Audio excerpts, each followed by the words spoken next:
boundless compassion for humanity, Supreme Master Hai tirelessly traveled to many corners of the world to share the message of love and eternal liberation through God's gift to humankind, the Kuan Yin method of meditation.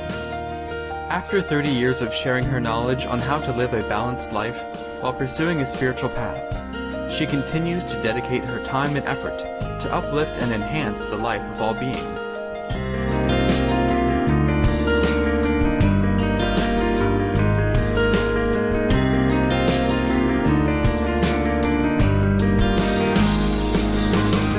Motivated by her unconditional love and overflowing compassion for our planet and its co-inhabitants, humans and animals alike, Supreme Master Hai selflessly accepts invitations to share her insights and wisdom on the topic of global warming and climate change.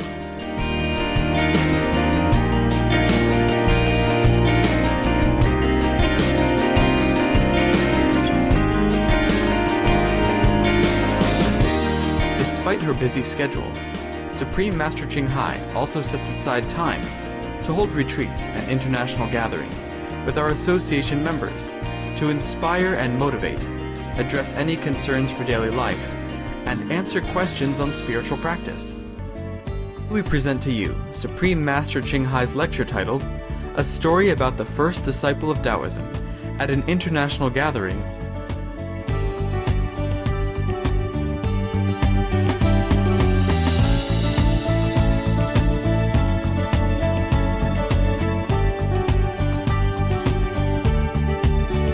Supreme Master Hai's lectures are not a complete meditation instruction. Please do not try alone. For free of charge guidance, please visit www.godsdirectcontact.org or contact any of our centers near you.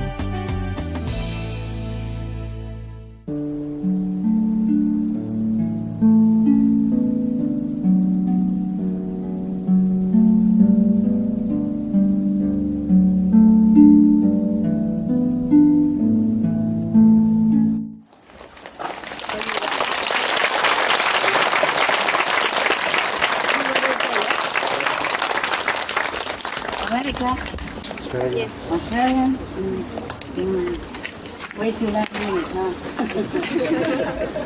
You're so beautiful, Mata. How's everybody?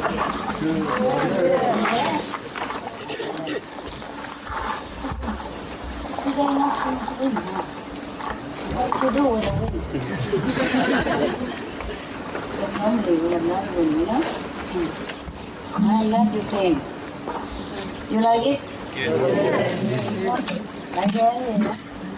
Good? Yes. Well, it's very small, you know? Too small. But we manage, huh? Better than nothing, huh? So, the food okay? Yes. You have enough? Yes. Yeah? It's all right. Oh, we're going to get more from the maybe later when we have more time. We have to stop for a while. So then we prepare everything there. Yeah? Then we be drilling, you know? Aircon drilling. When I first came, it was very cool. We don't need aircon. Came in spring, you know. Okay. Want some story? Good. A couple of stories. You want the Zen or the Taoist? Huh? Taoist, good. They're full of mystery, huh? Yeah. Can you hear me? Yes. Behind there? 最后那个举手. Ah, very good. And I know you understand English, so that's... I told you many times, many years ago, you must learn English, okay? Even if I speak 5, 6, 7 or 50 languages, it's never enough, right? How many languages we have in the world, tell me? 200. Huh? More than 200. More than 200? Are you joking? 200 we speak here only. 300. Only in China we have 200 already, right? Huh? And in India, how many? 50,000. Where are the Indian? Yeah, about 15,000, huh? I'm telling you, we speak Barber Tower language, you know? Mm-hmm. Okay. Oh, it's a good story. Yeah. The first disciple of Taoism. Very interesting, huh? You know who is that? No? You know who's the first disciple of Taoism? Lao Tzu. He's not a disciple.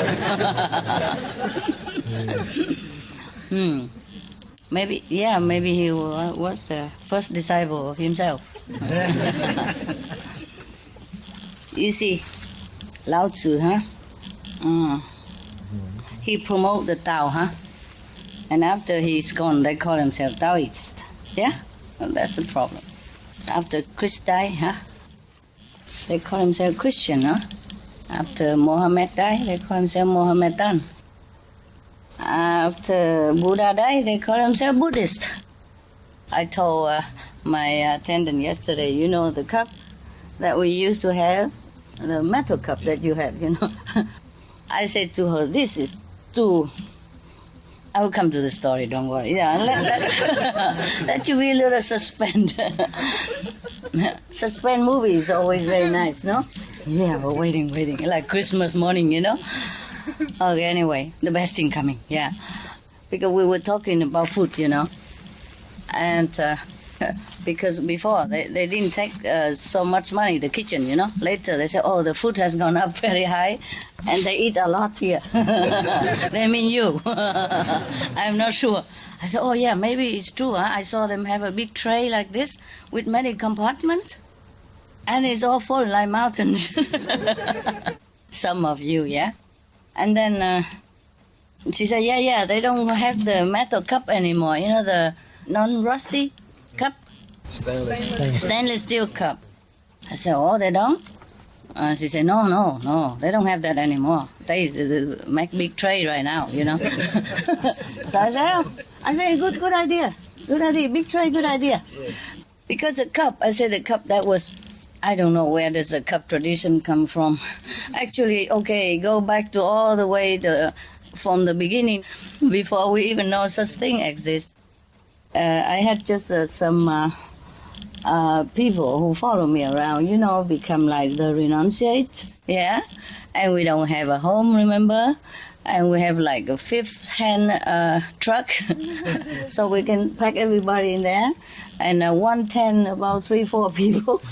And the tent was very small, smaller than now, because we didn't have enough money to buy a bigger one. So some tall guy is sticking the toe out, you know?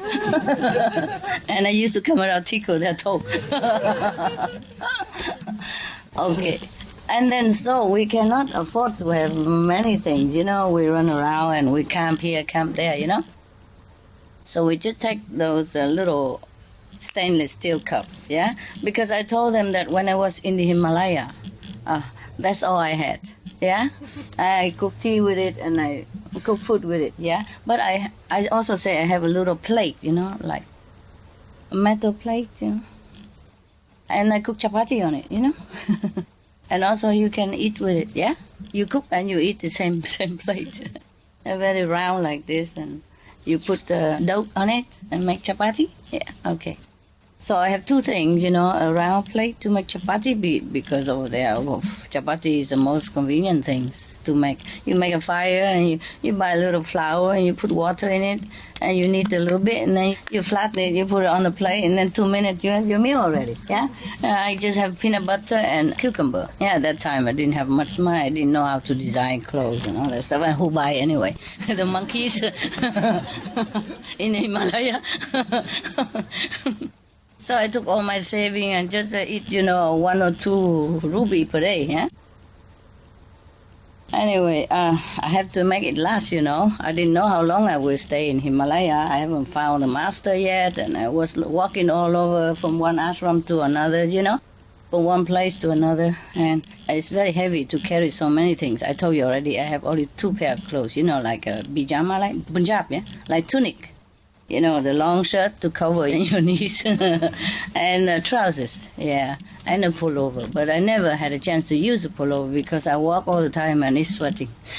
When you walk, you're very hot, Even in the top of the Himalaya, I walked. Gango trees and all that, I don't wear any.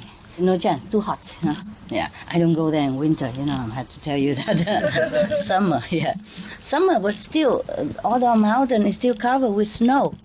And the road you go in or the truck going are in between the mountains of snow. They cut the snow and the wall of snow is as high as the roof there. You see what I mean? Both sides are high like that, of hard snow. And the army, they cut it through so the pilgrims can go. In summer only, In winter, no access to the Himalaya. And the people stay there or they go down before that. Why do we go there? Oh, God. What was it before? Chapati. He loved food. What was it before, honey? How hard do we... Cup. Oh, okay. The tray. Huh? The tray. Okay. No, your food again. You love the food here, don't you? Okay. Did you eat already, Yes. I didn't take up your eating time, no? No. I thought it's a nice time. We go chat. We don't do that. We go chat in the garden. We don't do such stuff here, no. Okay, anyway. So I cannot carry too much except these 2 pair of Punjab, they call it, but very thin cotton. And, that's it. And then, of course, undershirt, And as I go. 2 pair, 1 wash, one wear. But sometimes I have to wear it wet because I don't have time to dry, It's very damp in Himalaya. And when it rained, then I got wet. And when I wash it, you don't have dry machine up there, do you? I don't remember, no? I should have carried one. Okay. So it won't dry so quick. Next day we have to go. It won't dry so quick. So it's still wet. No wonder the yogis up there, they have to learn 2 more heat, They generate the heat from their solar plexus, from the stomach, to dry their sheet, their clothes. I don't know how big the sheet is, I could have tried with my handkerchief or some paper tissue, damp tissue. I didn't try it. I didn't have time to. So I wear damp clothes and damp.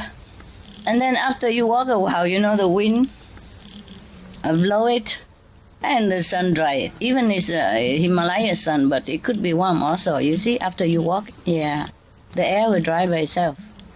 Only 2 pair of clothes. How can it get dry so quick? Especially it rains a lot of time up there, even in summer, And it's not very dry climate up there, It's not like here, Okay. It's kind of wet because the snow, melted, like evaporate in the air, and the Ganges River evaporate also in summer a little bit, and then it's all damp all the time. But it's a beautiful place. My God, so clean air. The sky is so blue, and the air is so clean. I'm sure if you stay there long, you don't even need to eat. I eat very little up there.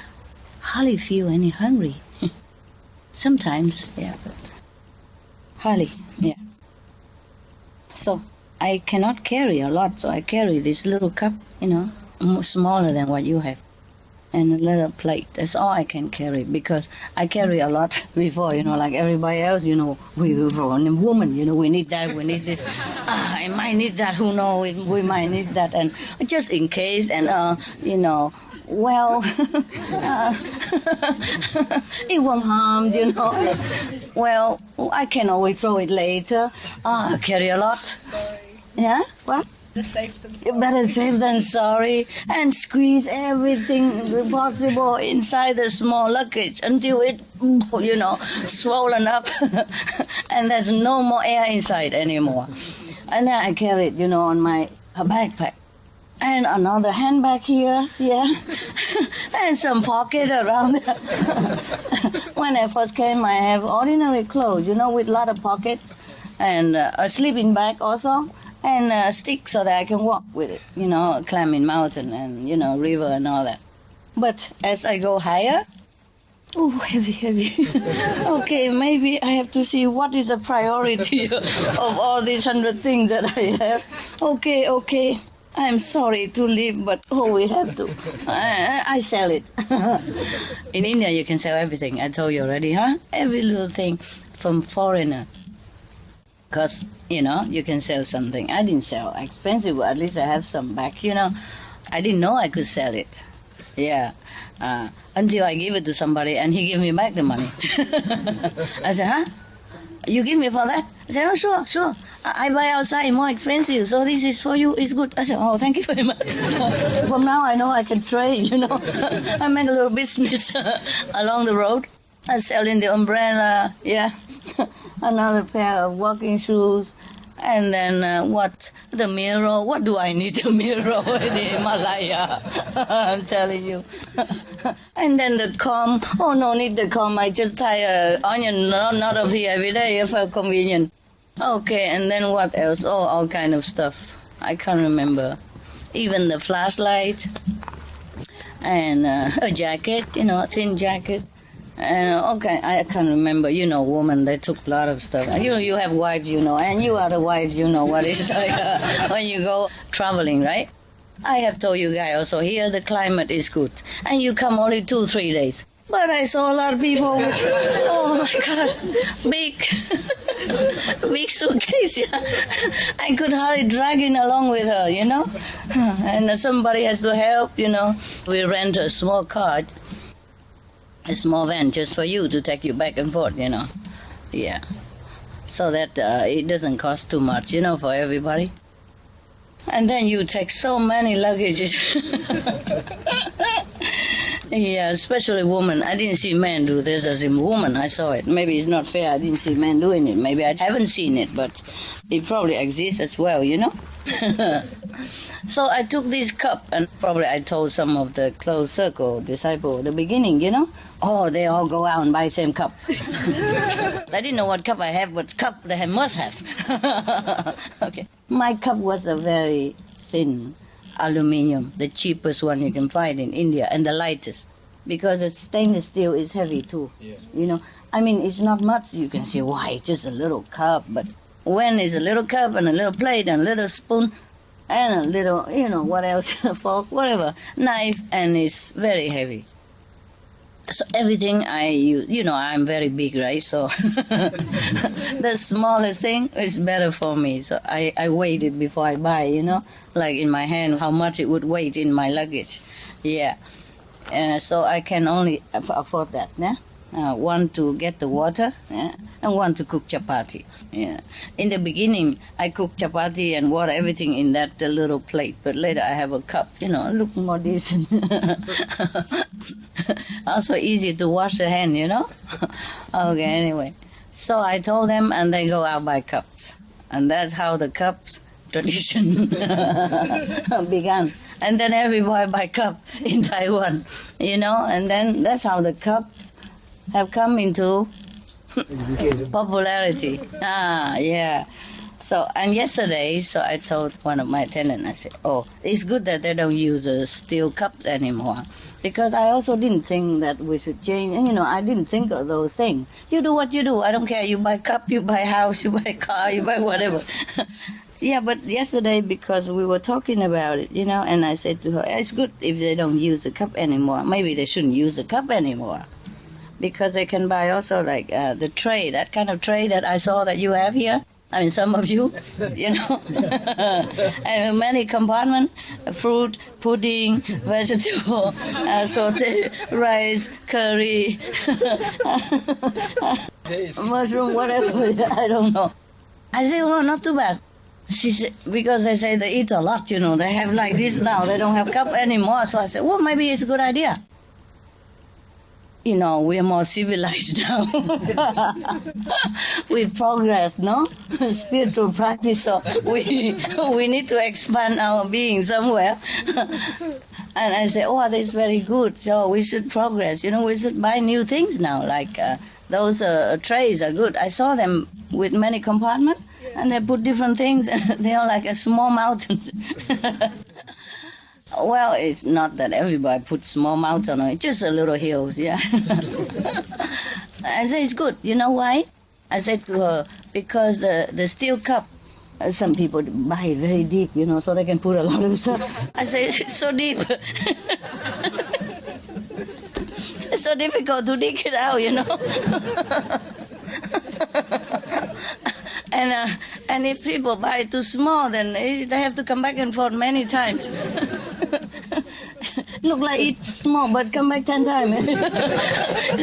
And meanwhile, waste a lot of energy already. You just eat a little soup, you go back, the soup is gone, digested, So might as well, tell them to buy the tray, yeah? And then they can see what they have, yeah? And they don't have to dig. Maybe with a shovel or something. Like you dig snow in United States when it's snowing so deep you dig it. So, okay, it's official. All right, you can you can renounce your old cup or keep it for extra in case the tray is not big enough for you. You can have a cup for tea or, extra pudding, whatever, your favorite. All right. No wonder in the Buddha time he has a lot of precept, The precept is not for you to become Buddha or anything. It's just for you to behave like a human. Because one of the precepts is you should not take more vegetable than rice, something like that, And you should not take more rice than vegetable. Yeah, because some people prefer rice, and then they eat a lot of rice, and somebody else don't have. And some people prefer vegetable and don't eat rice. So they took a lot of vegetable, and then nobody have any more vegetable left. Like we have a lot like this in Buddha time, probably similar, right? A lot of people in the congregation. So some precept like that. You should not use rice to cover the vegetable. You should not use the vegetable to cover the rice. Very obvious now. You guys understand very well the meaning of those precepts, don't you? Yeah? Yeah. No wonder before the Buddha said to his disciple or his attendant, some of the precepts you can do away with. Just keep the main one. So I boiled it down to the 5, okay? And try to keep those. Otherwise, you will have 250-something precepts, including the rice cover vegetable and vegetable cover rice. You know why? Why does the Buddha have such a precept for his disciples? Maybe somebody cheat, put too much vegetable under the stainless steel cup that you have and go just a little bit rice on top. And people are short of vegetable, yeah? Or rice accordingly, yeah, something like that. Well, it's nice to know that the Buddha's disciples are also human like us, eh? So no big deal, huh? Yeah. Anyway, those precepts are also very convenient for you. Please write them down and remember. Not too much vegetable, okay? All right, good. So, let's do away with the cups, huh? And buy these trays and enjoy your food.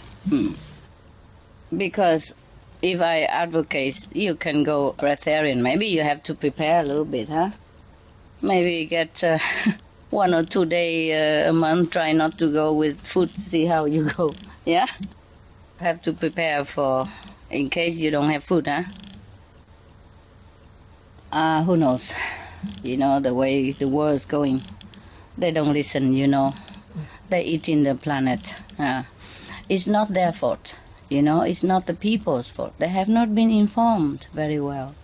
Generation after generation, the tradition going down like this. You must eat meat, otherwise you don't have protein, you get sick, you be whatever. The poor people, they don't know it. Even though religious scripture have told us that, we should not eat meat and all that, but they don't explain very well. You see, it's just shortened form. It doesn't say like, okay, why you don't eat meat, huh? Yeah, we have to say that people suffer, the animals suffer so much and all that. At those times, they don't have camera to even record how cruel the practice of killing animals for food. You see what I mean? And even now we have it, and they're all over on internet, also on our website, and we try to show it. But still not many people look into it. You see, because the tradition, the trend is so deep-rooted already in everybody's family from generation after generation already. And even the religious people, they don't look into the Bible to see the true meaning why we should not eat meat. You see what I mean? Just mention passing by, okay, you have to have compassion. You must not eat meat, and that's it. You know, maybe it's not sufficient for the people to understand very well, yeah? You hear here, and it goes down here. It's poor people, they don't really understand it. That's why we go all out to help them to understand, to inform them, yeah? Because when we were born, our parents forced meat into our mouth, and we have to eat it, or else we get even beaten sometimes, right? Sometimes children don't want to eat meat, and the parent force them. Because why? Because the parent has been informed that if you don't eat meat, you don't grow up. And they want their children grow up, you see, and strong and healthy. So this is from love that they do wrong things.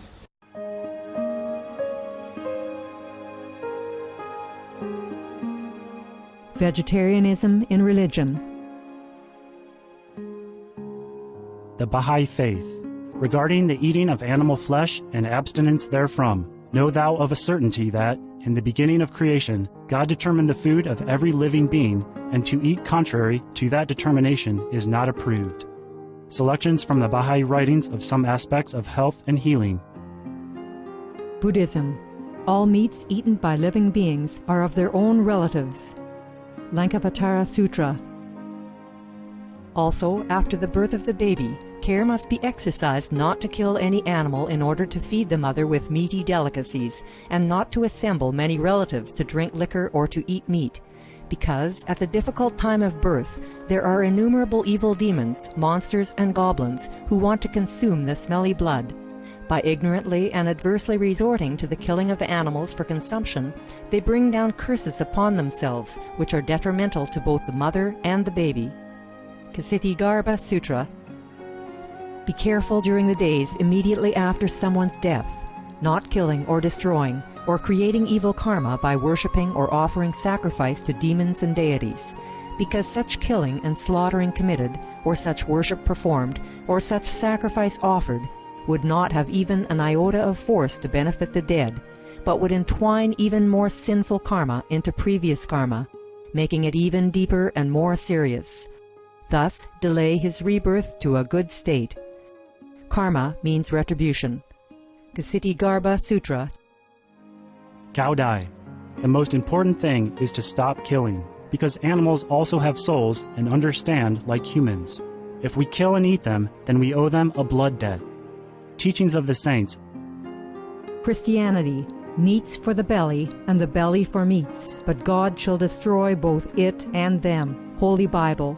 And while the flesh was yet between their teeth, ere it was chewed, the wrath of the Lord was kindled against the people, and the Lord smote the people with a very great plague.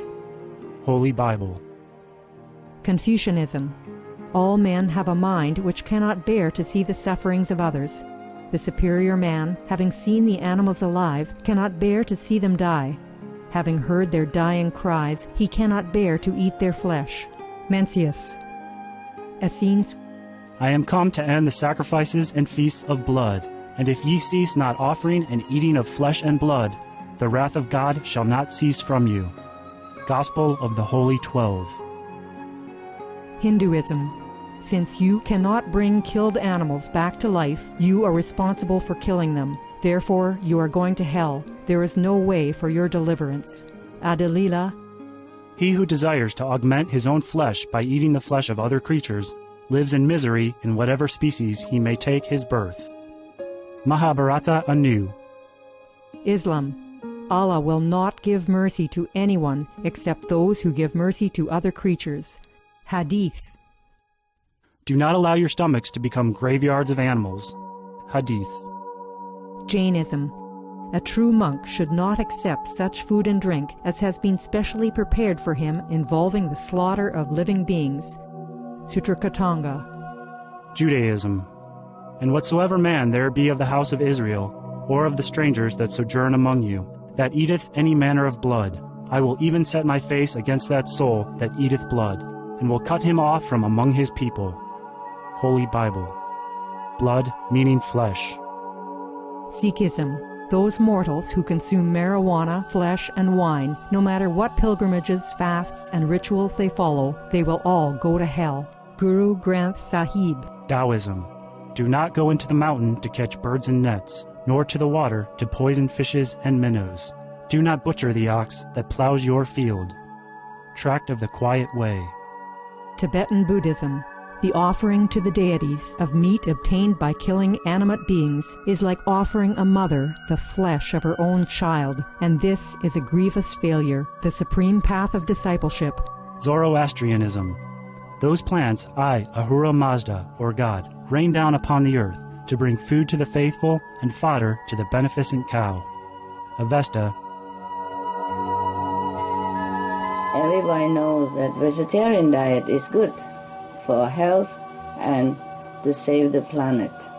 They will be awakening their own great, compassionate, loving self-nature, and then their level of consciousness will rise up automatically, and they will understand more than they ever did, and they'll be closer to heaven than what they are right now.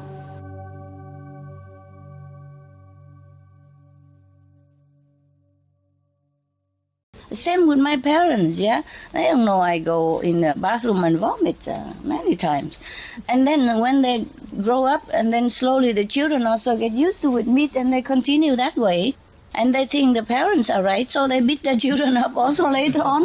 Eat that, finish that, piece of meat, or else you don't go out to play, or else you cannot watch television, or else you don't have internet time, or you can't go to movies. Yeah. So the people are very good. You see what I mean? People are so good. You can see a lot of good people in the world. Of course, there are bad people everywhere. Sometimes they're damaged, their brain damaged, or they've been brought up in a wrong company, yeah? Or their situation forced them to do something wrong. But inherently, all people are good because the souls are good. And they've just been cheated into this degrading situation, yeah, like everybody else. So that's why I love people, because they're so deprived of the real knowledge of everything, almost everything, except you can learn 2 and 2 make 4. Anything else is not taught in the school. And so how do people know? They were taught that they have to eat meat. Then they grow up believing the adults were right. And then you believe that, and you taught your children the same, and your children teach your children the same. So, and then because of that, this is the illusional king of karma, Maya. They want to cheat people into doing this. And then you doom, you finish. You are entangled in this killing and re-killing cycle. And that's how we cannot get out. You see how poor the people are. You see, they are innocent. They don't know anything. It's not their fault. And they look up to so many religious leaders. They are also taught the same. Even many Buddhist people, Buddhist religious, leaders, they are not vegetarian. You know that yourself, in different traditions, right? Yes. So now it's our duty, I mean, if we love them, we have to help them now. We do as best as we can, eh? Even if we cannot save the world, we save the people who ever listen. Yeah? Yeah, as many as we can, no? Okay? Better than none? Yeah. But if many more people are vegetarian, of course we can save the world as well. Eh? Yeah. And that one vegetarian people will make another circle of another 5, 10 or more vegetarian. And that 5, 10 circle of vegetarian will go out and make more vegetarian people, and we'll be okay. It will become like a fashion then, become like a trend, and we'll be happy. Yeah, I'm still having hope. I'm still thinking positive. Are you feeling positive? Yeah, but just try to see if you can go without food for a while. Not here. Here you come, you enjoy, okay? If you want to try it, you can try at home, yeah? 1 or 2 days, see how it goes, in case, training a little bit, yeah? And if you have a little garden, plant vegetable for yourself, yeah? Plant the staple food, some beans and some stuff. Plant your favorite food, yeah? And then in turn you harvest the seed and you can store it and plant it next year again. We lessen the shortage of food in the world by planting our own food. That's also fine. I told the Supreme Master Television to go and interview Helmut, the guy in Austria, our disciple. It's been shown like this week about organic farming.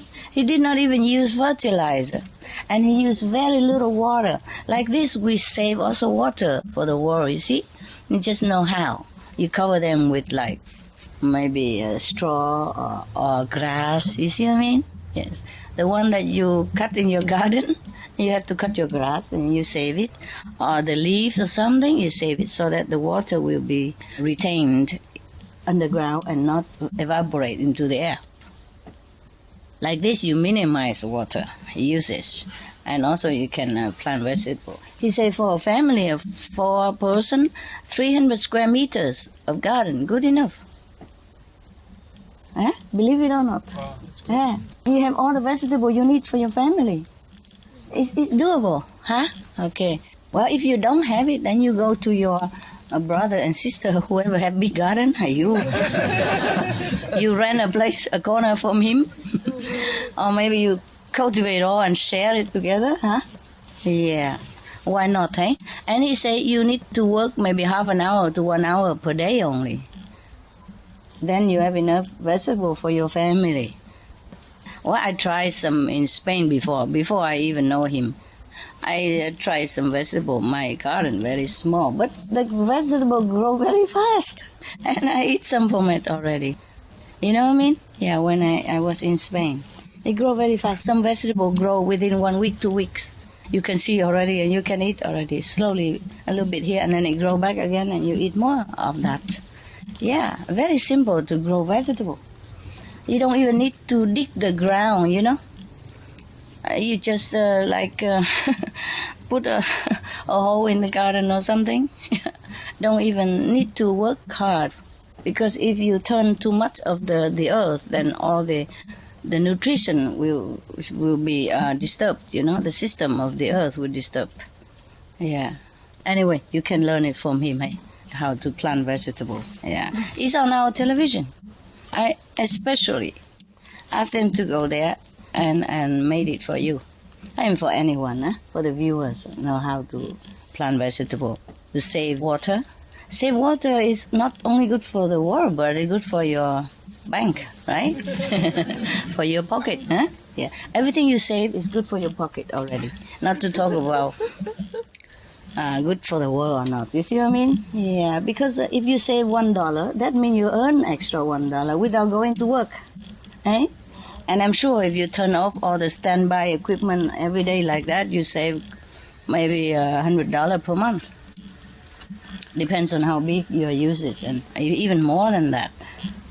Yeah, there was one guy in Africa, I remember, he wrote to us and said thank you because of all the tip we have for saving the water and electricity, and that the government had keep coming to look at his house 3-4 times to make sure that he did not cheat. How come the bill was suddenly so low? They come many times. Remember somebody wrote the hotline, I think a few months ago, and he thanked the Supreme Master Television for all the tip, that how to save electricity, how to save water, and then now he pay very little. So the electric company, water company come into his house 3-4 times and could not find why it's so low, because they thought he cheat, But no, they didn't. They just saved, turn off electricity, turn into economize light bulbs, turn off all the standby, even the small light that's standby. Many things you don't need. When you had the small light of standby, you switch it off. Like you have, for example, television and the satellite machine or computer. It had all standby light, and some light even have standby light, and some washing machine or some fan, everything have standby light. Yeah, even your charger of the phone, mobile phone, have standby light. So whatever you don't need all the time, you put it on one of the extension, which had the standby light. And then when you turn that standby light off, all the thing that you don't need, standby off together. television and all that, and the thing that you need often, you don't put it on those standby light, because then the standby light had to be standby all the time also. From the extension, they have many sockets. Yeah. Okay. So you have to organize a little bit. Then you don't have to work so hard. Meaning you save lots of money. Okay? Yeah. Like you save how much? $100 per month. Just say like that. And then 1 year, how much? 1,200? Yeah. 10 years? 12,000? How much is 12,000? A lot. Yeah? Especially if you put it in an account and don't touch. It will grow into like 20,000. You put it over 10 years or something, and then you can go on holiday for many months. Come here and pay for the tray. For the container of the tray. All right. So it's official, eh? You can buy your tray now without feeling guilty. And heap things on it. Okay, good. Now we go to the first disciple of Taoism. Dharma. Huh? Dharma. Not Dharma, Taoism. You know the Tao? Okay. Taoism, from Lao Tzu, Chinese. This is a story about the first disciple of Taoism, first disciple of Lao Tzu. Yeah, Lao Tzu is not the founder, but the one that inspired Taoism. Now, the first disciple of Taoism. Yeah, there is a man called Wen Shi. When he was born, there was a purple cloud that descended into his mother's room, and lotus flowers blossom in the garden. So, as a child, already Wen Shi was interested in Taoist philosophy, astronomy, and celestial divination. He tried to absorb the essence of the Tao from the sun, moon, and the stars, and cultivate his virtue and hid his wisdom. Wen Shi served in the court of the Zhou Emperor as an astronomer. One night, he was charting the course of the stars, because he's an astronomer. He saw a purple vapor rising out of the east. So tracking it across the sky, he noticed that it was moving gradually toward the west. A sage is journeying west and will soon reach the border town at Hankou Pass. He said to himself, I want to be there to meet him. The next morning, Wen Shi asked for permission to leave the court observatory and be assigned to the garrison of Hankou Pass. When he arrived at his new post, he summoned his subordinate, Xu Jia, and said to him, If you see anyone extraordinary entering the town, let me know immediately. You must know that in the old time, the astronomy is a little bit more mysterious. Yeah, people believe in the power of celestial movement. Yeah, nowadays we observe with the telescope. Yeah, but in the old time, these people, they truly have to use their own wisdom eye to see it. Of course, they can observe the stars and the moon and the movement in the sky, but they also have to use different method to calculate, the event that the celestial body affect the physical planet. They need more talent and more virtue and more inner connection in order to know all these things, not just by observing the physical movement on the sky. That's why how come today is so hot? Are you hot? Are you okay? I guess I sit with the light here. So you see, that's why he just saw a purple vapor rising from the east. yeah, and go across the sky. A vapor only, It's not even a star or anything special. And he knows already that somebody special is coming from the east to go where even. Can you believe that? So, because from the childhood he already practiced virtue, remember before? Yes. And he very interested in reading the teaching of the sages, At that time, they did not call it the Tao, but because now we have Taoism already, so they call it. He was interested in reading the teaching of the Tao. But maybe at that time they call it whatever, the Dharma, the teaching, the truth, the Buddhist, or whatever, yeah? Okay. Because Tao means the path, the way to heaven, yeah? So everything you can call the Tao, even Buddhist teaching, any sage, saintly teaching, you can call it the Tao, eh? Mm. Therefore, this guy, he doesn't just have a telescope, eh? And in the old time, we don't have telescope. We just had it recently. So in the old time, the astronomers are someone extraordinary. Yes, someone who knows the stars, not even by looking at it. Yes, someone who knows the movement of invisible force without even seeing it. Yeah, someone who knows the event that will happen long before it happened. Yeah, it's a combination of astronomy and astrology, and also inner wisdom, to some extent. Yes, even though he had not met Lao Tzu at that time, he already possessed some quality of the inner connection. In every country, there are people who have not maybe practiced Kuan Yin method, no, but they have already some quality, some talent, some leftover from last life that they have practiced, or something they have learned from other teacher. Yeah, how to predict the future, how to foresee the event, and how to prevent some little misfortune, etc., by correcting feng shui and all that. Yeah, okay. So he was one of them. So he was so good because he was so virtuous.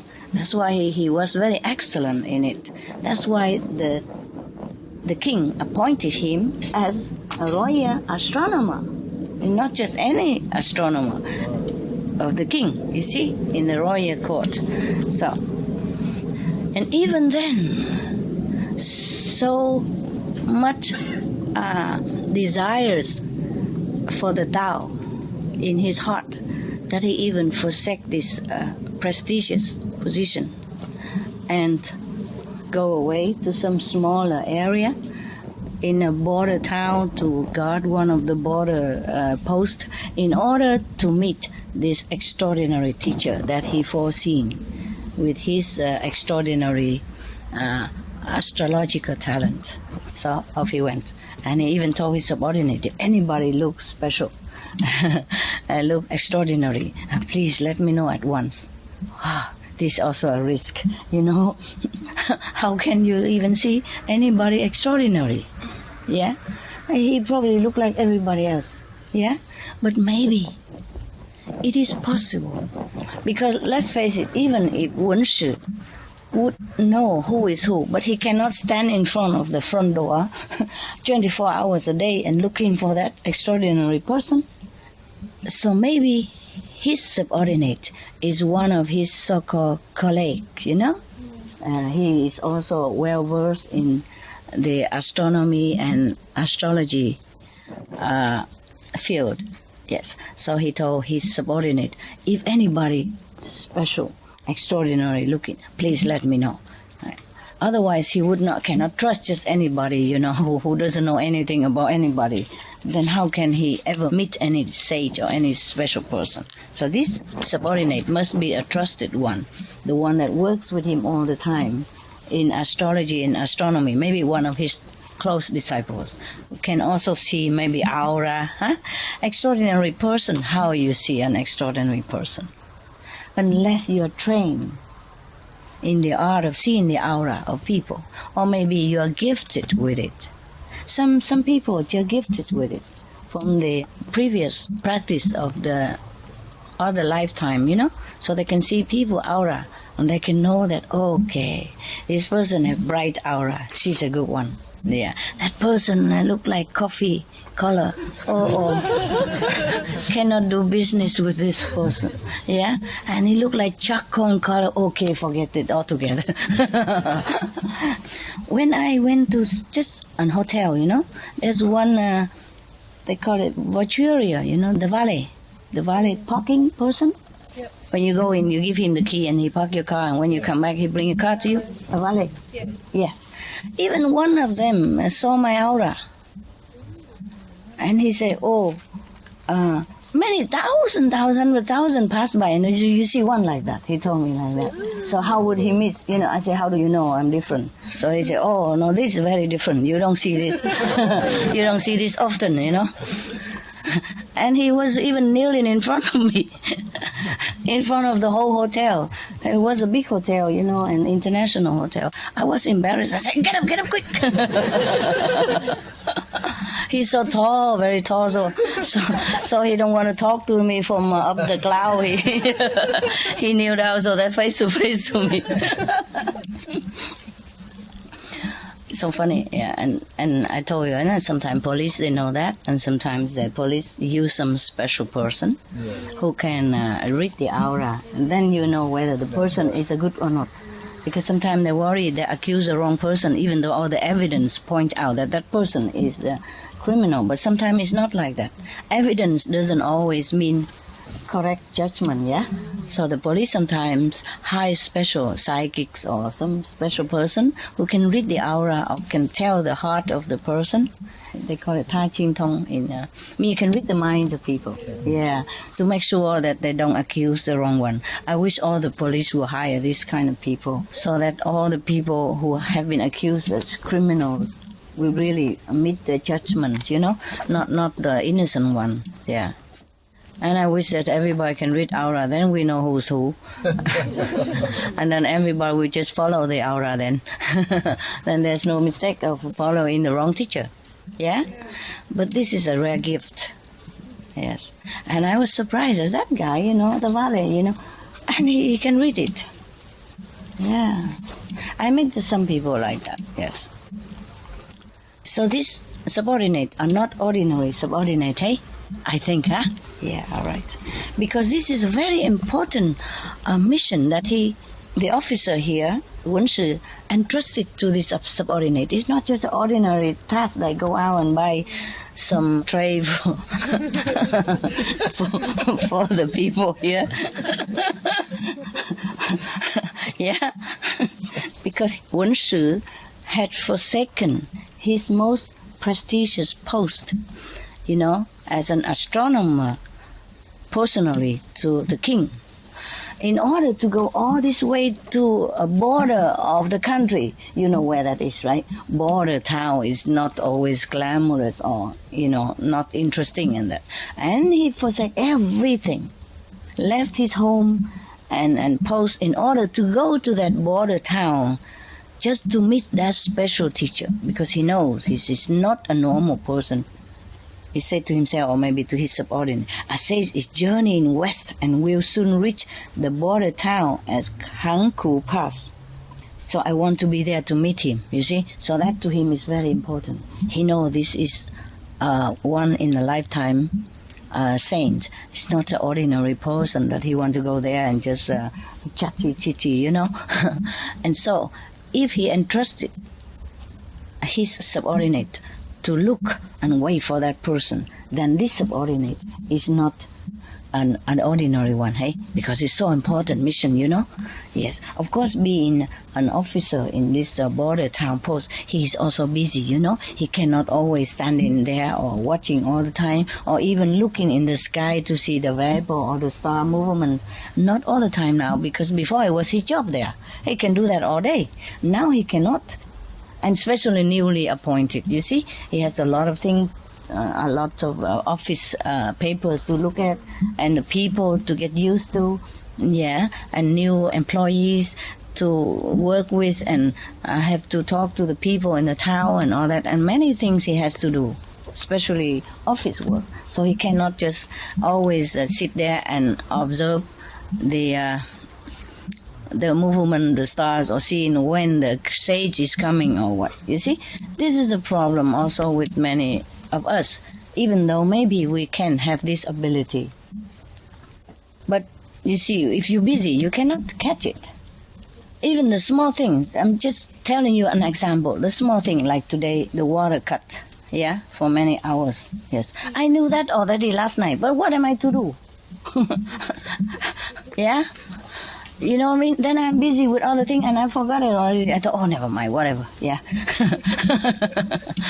Yeah, somebody already come and tell me that save the water, save the water. You're going to need it. But what am I to do? Go get the bucket and run around telling everybody? We didn't even have buckets. See what I mean? And even if we have bucket, how do I deal with these so many people like this? Huh? 400-500 people. How I'm going to get buckets in such a short notice like that? For example, you know, luckily you were meditating. It's good that you meditate.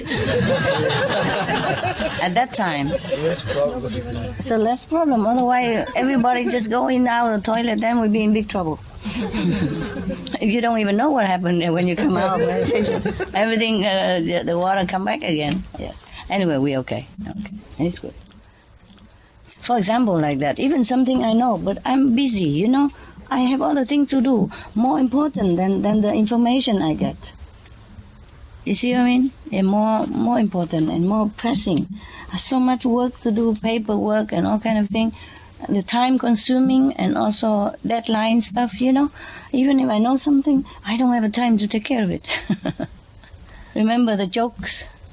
Say, oh, I don't have any problem because I have so much already. If I have a new problem, it has to wait for 2 more months to be looked at.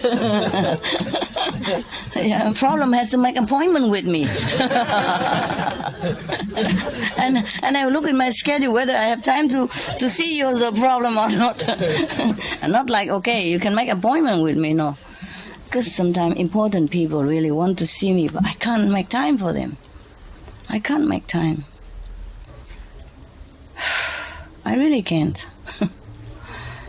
So much work to do, you know. It's good to have work to do. It's better than spending time doing nothing, idling around, you know, and the mind will not be good. Yeah? Rusty also. It's just truly too busy, then you cannot do much thing that you want to do also. And sometimes you know something, but you cannot take care of it. Yeah.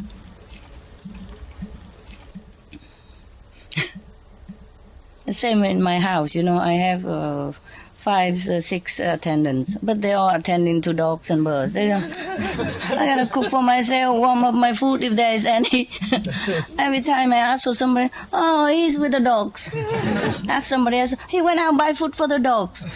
How about, you know, I asked for A, oh, he's with the dog. How about B, he went out buy food for the birds. How about C, oh, he take a dog to the vet. And how about D, he's cooking for the pet right now. How about E, oh, he's cleaning the dog's room.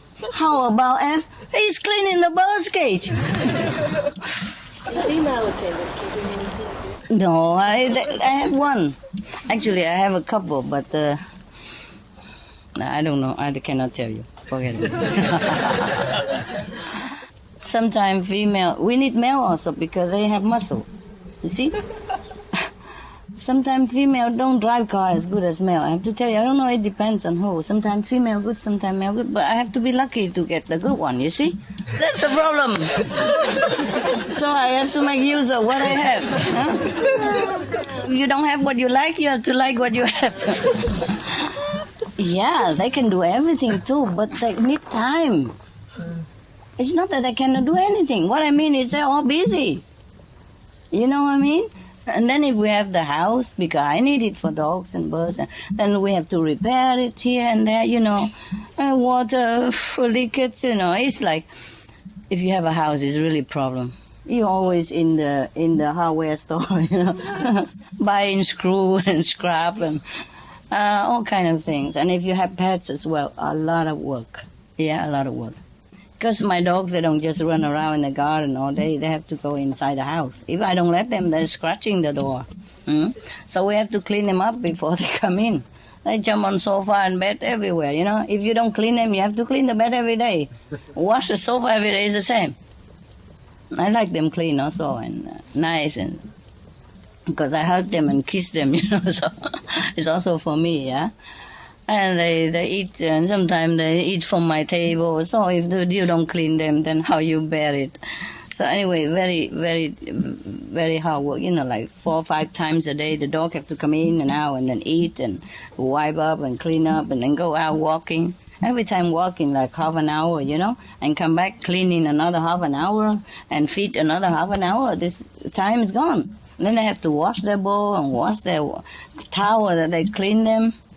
You know, the dogs come in, they have to spread the towel like a welcoming carpet. Wash their feet first, and then they have to step on the clean towel, yeah? Because they come out and they're muddy, you know, they dig everything. They like to dig. That's their job. Like you dig in your cup, you know. What can you do? All digging. I know. So we have to clean them first, yeah? Wash them with the water and then put them on the clean towel first, otherwise it's dirty again. And wipe their paw and then clean the whole body, you know, ear and everything. They go, wow, it's dirty, you know, dusty. So it takes a lot of time to take care of these dogs, yeah? And not just one dog, eh? And my attendant, they're very loving. They clean the dogs for hours. They love to clean them. They clean so carefully and so long. You know, I say, yeah, quickly, make it simple, man. I need you. But they are taking their time, you know. They enjoy the dog so much. They're taking their time and pet a little bit and then clean a little and then caress a little. And the dog licking them and they're kissing the dog. Oh, my God. It's like the whole show, you know. So they take their time, you know. And the birds also love them, you know. They clean and they jump on their shoulder and then, by the way, oh, yeah, scratching here and there and then clean again. And then the bird kiss and then they scratch and kiss and scratch. Oh, that takes so long. They're not just cleaning. They're enjoying each other. You know, and then my dogs, sometimes they're so spoiled. They don't even eat from the bowl. I have to take it from the hand and, here, please eat. So spoiled, you know, because I give them snacks with my hand most of the time. So when they're fed with the bowl, they say, what's that? It doesn't look like what mommy used to give. So they also sit in there. Sometimes they don't eat. Sit there and watch the attendant. So the attendant, of course, they're feeling pressure, you know, and you got to get it from the hand and then feed them. And then it became habit now. They often don't eat from the bowl, they eat from the hand. So, you know, it's a lot of theater in my house. I'm just saying that even if you know things to do, but if you don't have time, it's also very difficult. 5, 6 attendants. It's not only the dogs. We have email, yeah. We have internet. We have sometimes have to send tape and all that for different area and replying things. And I have to print out a letter and all that for me to read and to sign, all kind of things. You know, they're also busy, not just dogs. I tell you, I'm just saying about dogs and birds, but they're also busy. Like if they're not with dogs and birds, then they are with the computer. You know, and you know how they love computer nowadays. The young people, they love computer. I don't know. I'm surprised they even get married at all. They even fall in love at all because they love computer so much. I wonder if they even get out of the seat. Yeah, it's not only that, but they really have to work also on computer. You know, for me, huh? For us, eh? Yeah. Okay. So a lot of work. And so even if sometimes I want to do something else, I have to wait because there's no time then. Yeah? Okay. Okay, let's go back here. Back to China. So we know he's very extraordinary, and we know that his subordinates were also extraordinary, probably his best friend as well. Yeah. or his attendant. So now, not long after he settled in this frontier town, the border town, Lao Tzu arrived riding a blue ox. So Xu Jia hurriedly went to his superior and said, "A strange man riding a blue ox is coming to our town." So Wen Shu was delighted. He knew this is the guy. Can you believe this? Huh? You know, in the old time, you riding an ox is very normal. There's nothing extraordinary about it, right? Because either you have horses or you have donkey, yeah, or you have ox, right? That's the mean of transportation at that time. Instead of you walking all the time, because probably he also have luggage, yeah, of course. Well, he must have some minimum stuff, you know, like a tent and a sleeping bag, no? And stainless steel and a mosquito net like you do. There's not too much mosquito here, just share some, okay? We don't buy. Huh? We don't buy. It's one good thing, so you have less luggage to take care, you know? Because when they first arrive here, they arrive with the whole household item, you know? Oh, God. They immediately set up tent around here. You know, those mosquito tent? Oh, I come out and say, what is here? You have no room to walk anywhere. They settle down immediately. The first thing they do is open their tent and put it everywhere here. Oh, I said, my God, no need. Okay, I said, no need tent. It's okay, no need. And then they take out their second backup plan B. Because they heard it's summer. There's a lot of mosquito. You know what I mean? So plan B is the mosquito net instead. So they cover them, and the hat, you know, a big hat, and cover the mosquito net on top, and they sit there. It's just like another tent. Like a collapsible tent. The other one is a different collapsible. This one system is easier. You can put it in your handbag, you know. So they have plan A, plan B, everything ready. I said, no need. Even if there is mosquito, a lot of you, everybody share one. It doesn't matter. And I'm not sure if they like you either, because you eat vegetarian, you know. Whew, right. So he has a blue ox, né? The Lao Tzu. He ride on a blue ox.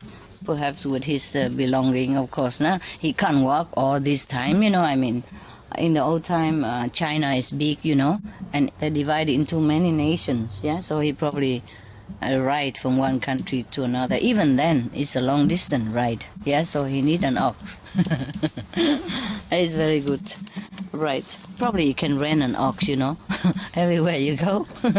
Like you rent a car nowadays. But I guess this belonged to him because it's blue ox. I've never seen one.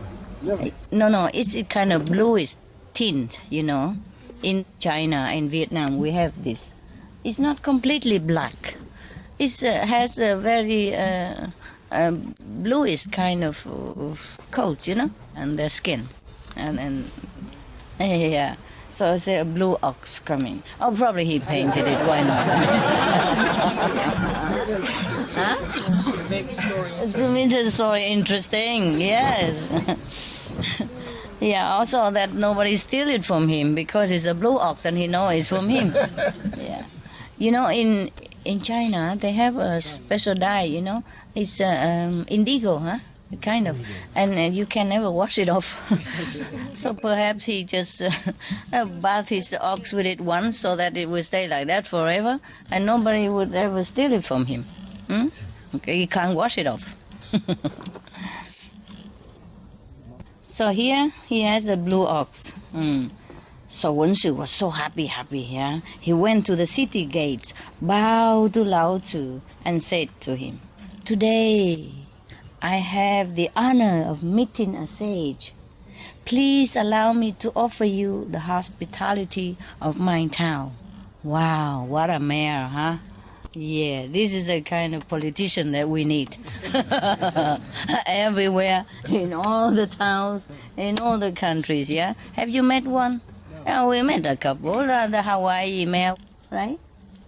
Frank, Fassi. We met a couple already, huh? No, actually, the mayor in Manila, he also gave me the key of the city. Yeah, I did not give anything, donation, nothing at that time, nothing. He just gave me the key like that. And welcome to Manila. And there's a mayor from Arizona also gave me the key. A couple more, I forgot. Yes, and some mayor give me honorary citizen, San Francisco. And Arizona also honorary citizen and the key of the city. And the eight governor states in America also give me. You saw only 6, but they give some more later on, without ceremony. Yeah. So actually, I'm an American honorary citizen, manifold, tenfold. Say tenfold. Okay. Yes, about that fold. You have some good one, eh? Perhaps they can see it, but they don't want to tell people. You see, because some people, when they have this kind of ability, they don't boast about it. What for? Nobody believes you anyway. Very rarely people see the way they see. So if they tell everybody else, they would think, oh, no, this mayor, he's kaput here in the head, and maybe he will lose his job, People nowadays is not too bad already, but in the medieval time, you could even get a nail on the cross and burn even if you know something other people don't know, right? There's a witch hunt in those times, and they just burn you on a stake. And nowadays, it's not that bad, but still you have to be careful whom you tell, eh? Because they will think you are a witch, yeah? And you might do harm to them. In fact, you don't do nothing. It's like that. See, that's how Jesus was killed, you see? A nail on the cross. That's how Buddha has been assassination attempted on him, and many masters die, Very agonizingly. Huh? They called Muhammad Majnun. It means crazy. What? Prophet Muhammad, they called him Majnun. It means crazy. Yeah, they call him crazy, Prophet Muhammad. But what did he do? He just teach people good things. Nothing bad come out of that prophet. Peace be upon him. Yeah, this is a very nice greeting. The Muslim, when they see each other, they say, peace be upon you. Because at that time they did not have peace. So it's very good that they invent this greeting, just to have a good wish, yeah? Where people were warring against the prophet and his disciples. Oh, terrible time they had, terrible time. Not just Prophet Muhammad. All the gurus, many gurus of the Sikhs has been harassed, have been persecuted, and Jesus and many other masters, have been burned alive or flayed alive or executed, all kinds of things. Terrible, yeah? Just because sooner or later some disciple would come to them. Just like this, look, Lao Tzu, he didn't even arrive yet. You see this? The poor guy. The poor guy know nothing about a waiting disciple. He didn't even have one. He ride his own ox. He mind his own business. He just go in there, yeah? Because he had to pass there to go somewhere else. You see what I mean? He wanted to go out in the retreat by himself. That's what. So he has to pass the border to go out. That's how he got this, you see? Not that Lao Tzu has some flyer, moving, or send an email, or have a Supreme Master television announcement, nothing. Huh? He has just a poor ox, and how slow the ox can be, and the news already came. I told you, yeah? But this is a true story like that. It's the same with me. I was hiding myself in the back room of a temple. Nobody even go there because they're afraid of ghosts. Because that's where they put the dead people's ash, It's like a cemetery. But you don't have a tomb. They burn the body, they cremated the body, and they put it in an urn like small like this, and they put 1, 2, 3, 4. It saved the space, And it's like a cemetery, and they will offer money to the temple. For that, the temple can sustain themselves, and the people don't need to bury the dead. And also they think that in the temple they hear the sutra reciting every day, and the souls will be liberated. So just like in Catholicism also, many churches, backyard, front yard, full of tomb, yeah? Right? Yeah. Okay. the same. So I stay in one of those small temple room full of ashes. Nobody there go there anyway, so nobody even know. Nobody even know. And then one day, some people come knocking at my door and say, the inner dream, when I tell them to come here and find me. They know everything, my name, where I stay, and what I teach and everything. And tell them they come to learn, Kuan Yin method. At that time, I didn't have a name for Kuan Yin method. And they just say the Kuan Yin Bodhisattva, tell them go there and learn. So that's how it happened, And then, I left Taiwan, then I went to New York. I stayed in another temple. And come another group again. Say similar stuff. And can tell the detail of my daily life. So that to make sure that I believe what they told me. They told me like the detail, only I know. You see what I mean? And not even temple people know, nobody there. So this kind of thing really happened, huh? So the poor master, eh? And I told you already, even before that, in India, I was just walking with my spoon and my cup and my thing, remember? And also somebody come to me and say, I want to look at your hand. I said, I don't have money to pay you. And he said, no need money. I just want to look at you, your hand for free. I said, I don't believe in astrology. He said, never mind, it's no harm. Please let me have a look. So I let him look. And how he look, and he tell everybody that I'm a Buddha and all that. And then the disciple come knocking, in my motherhood. There's no door anyway. There's no need to knock. They just walk right through. I want to be my disciples. For example, I wasn't mature yet. I was unripe fruit. I didn't even know nothing about a master or disciple, nothing. And there was nothing like that in my mind. I was still walking around Himalaya, from here, from one ashram to another, one place to another, just walking around. So that's how it happened. You know what I mean? Yes. That's how it happened. You don't have to tell anybody. They just come. And then 5 people come that night, and then become 50, and then become 500, and become 5,000. And yeah, before you know it, you are master already. So my first disciple is in India. So-called disciple, a reluctant master. Yeah, it was so cute. And when I pass him by, I visit him, and he go out and shouting on top of his voice, my master is coming, my great master is coming, my big master is coming, A big master.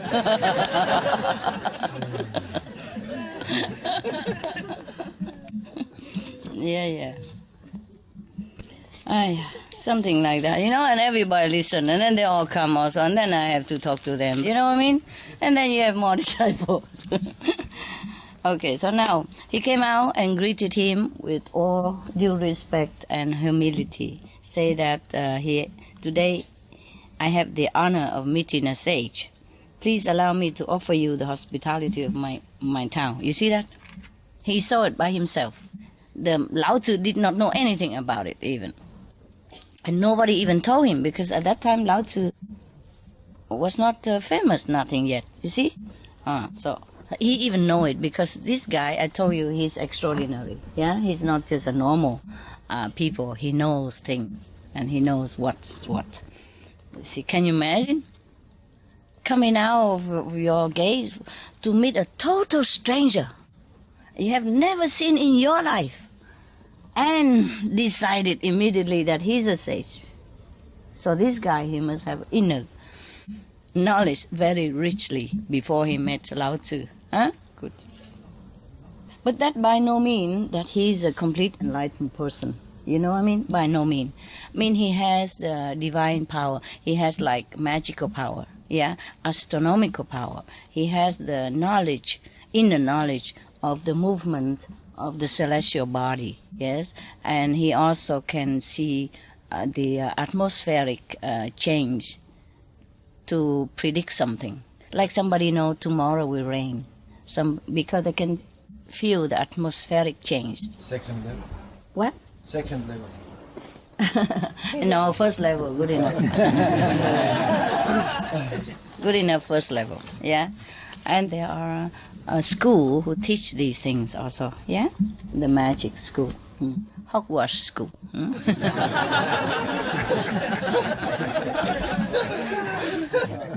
What a very suitable name. Hogwash. All right. Hogwash School, eh? Have you been there? Okay. So this man, he's really, truly deep in his knowledge of astral magic, yeah? So at least he was there. You see what I mean? And so not many people can know like this. No, yeah. Not many people can predict the wind, the storm, the change of weather pattern, or the coming of some great person like this. My God, this is really, must be extraordinary. Can you imagine? He was in the capital town, in the palace, and he can just see a little purple atmospheric pattern, and then he knows there's a great man's coming. Can you believe this? And he was accurate. No one can be greater than Lao Tzu at that time. Could be ego maybe, but no one can be greater than him. He was the master of the 5th level. If you read the Tao Te Ching, you know he is, right? No one below 5th level can write what he wrote in the Tao Te Ching. So this guy is truly incredible, eh? He can know a sage from far away like that, and who never met before.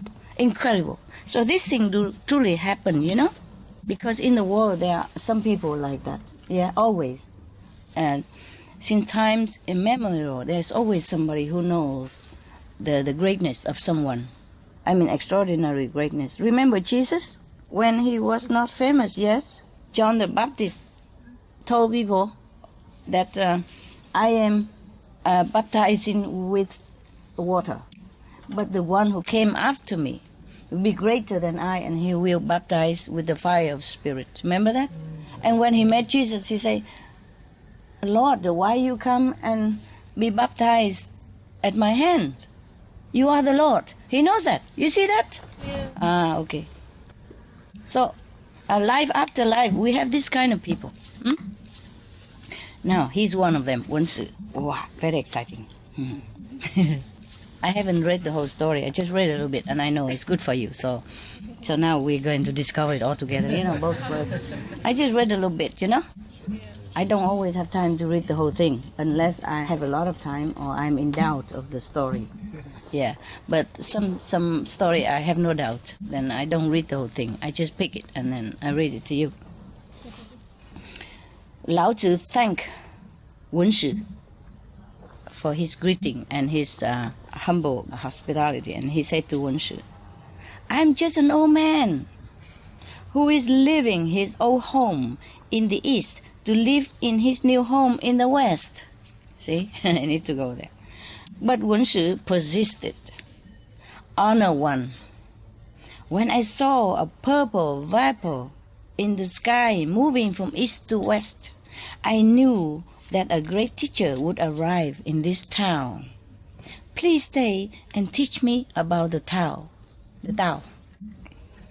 So Lao Tzu said, what makes you think I'm the person you're looking for? He's making trouble. Play hard to get. No, it's not like that, but most of the saints, they don't know they are saints even, they don't think that they are saints, because of their humility. They did not really know, yeah? Maybe later on when they have a lot of disciples already, and then heaven let them know to make sure. If they ask heaven, I'm really a teacher? Am I doing the right thing? Am I teaching the right thing? Then heaven will give them sign or tell them that, yes, you are that. Just continue to do that, just to assure the person, the saying that, okay, you're doing okay. Yeah. Otherwise, they don't know themselves too much. Maybe they enlightened, they know this and that, but they did not think of themselves in the capacity of a master of any kind. So Lao Tzu asked him like that, what makes you think I'm the person that you were looking for? So he said that he saw the purple in the sky and all that. So now he continued to explain to Lao Tzu. After some calculations, I deduced that it would arrive here this month Wow, oh my God. He even knows the time of arrival of a master. Wow. Last night, I also saw dragons and serpents hovering over Hanku Pass. So all these signs tell me that the great sage will arrive today. Whew. Wow. This guy who is really professional in his job, eh? No wonder the king revere him and ask him to be his personal astronomer and astrologer. Because the king, in the old time, they don't have television to see if it's raining tomorrow. Or what kind of temperature we have here, you know what I mean? And so they have to have a personal astrologer, astronomer, yeah, and feng shui master, etc., yeah. So to protect their kingdom, you see, protect their throne, and to know what is the best thing to do and what day. So this guy is really excellent at his job. And even if the king sometime he interested in this subject and he also knows one or two, but he also need confirmation with others of his subordinate astronomers in order to make sure that number one, number two, the king is too busy to keep looking, gazing at the star every night, you know. You know what I mean? Yeah, the king has other job to do. So, of course, he relies on these astrologers and astronomer to help him, of course, né? Yeah, because sometimes even if you know the art of astronomy and astrology, you need time to calculate and to catch the sign and to interpret it and to do something about it. You see what I mean? It's like I told you yesterday, I know about the water, but what am I to do? Huh? I have a lot of work to do and I have other things to do. I cannot worry about the buckets. Because I know there are other people who will worry about that anyway, yeah? Okay. Besides, even if I know about that, if I know about water shortage, I say, it cannot be possible. The mind would tell me, no, not possible. We have a lot of water. Here is a residential, prestigious residential area. Nothing like that could happen. See what I mean? Go back to do what you do. Go sleep, go meditate, go drink tea, whatever. Yeah. Besides, when I know that, it's so late already, you know. Like, I don't know, when I left you here about 2 o'clock already, 3 o'clock. And I go home, take care of some paperwork, and then, take care of myself, take a bath or something, and do some other thing, watch a little bit of late news, see if anything. I have to be together with the world, you know. And then it's about 5, 6 o'clock already, yeah? Everybody's sleeping, you know. I know you're snoring, and I can hear it all over from my room. So never mind, you know. I just say, okay, everybody else have to take care of it. It's not my job to take care of buckets, nah? Of water, nah? Okay, right. So this guy is incredible, eh? He even calculate all that, and he knows the sage will arrive today. Yeah. In our association, there are also some people like that. They can know that thing. Yeah. If they have to do it, they can do it. Just mostly they don't do much anymore because they meditate. You know, there's this thing, okay, nowadays we don't need so much, yeah? Yeah. It's fun to know something, but it's not necessary anymore. If you want to know if rain or not, just look on television. If you know tomorrow hot, how many degrees, they even calculate it all for you already, 32 degrees. Yeah. Wind, a shower or not, okay? Are we too loud or not? It's only 9 o'clock, we're okay. Wonderful. Whew. I'm only 1/3 of the story, my goodness. It's like a soap opera, continue tomorrow. Yeah, you see, this is a problem. It's not about the story. We talk about all kinds of things, yeah? We go from astronomer to the ox and then go back to television. And all right, so Lao Tzu then, after he told him everything, and Lao Tzu know this guy is not to be slyly treated because he knows everything. So Lao Tzu smiled and said, I have heard about your ability to read omens and divine the future. Divine the future. You mean divining the future? Yeah. Forecast the future, yeah. You have the potential to understand the Tao and help others along the path. So Wen Shi bow again and say, "May I have the honor of knowing your name?" He didn't even know his name. But he knows he arrived this month, this day, and right there. So he forsake everything just to move over there, just to meet him. Can you believe such a person? Because since childhood already in the story, they say that he's very interested in the Tao, I mean in the teaching, the truth. The truth that you were having right now. Yeah. So that's why he does everything he can to get it. Wow, talking about sincerity, huh? Okay. Oof. Lao Tzu replied, "I have many names, for I have appeared in many incarnations." Now he tell him. Now we have it. Voila. Before he said, "I'm only an old man passing by. What you want to do with me?" So now he tell him the truth. "I have many names. For I have appeared in many incarnations.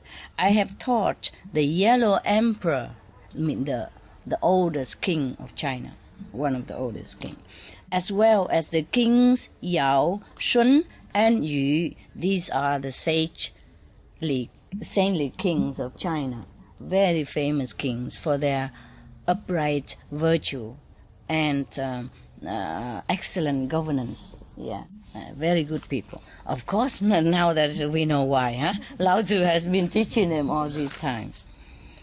Yes. "In my current incarnation, I am named Li Er." Okay. That night, Wen Shi honored Lao Tzu with a feast.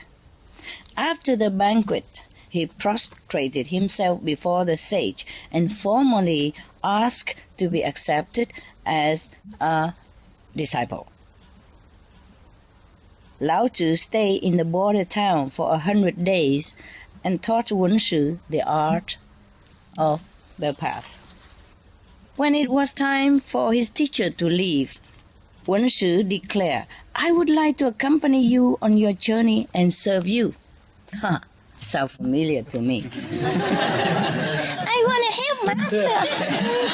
Let me help Master. I want to stay here." Yeah, stay here. Yeah. I will have to build 1,000 palaces for you, for all of you. Even you take turn to come group by group, you will still have problem, meeting your demand.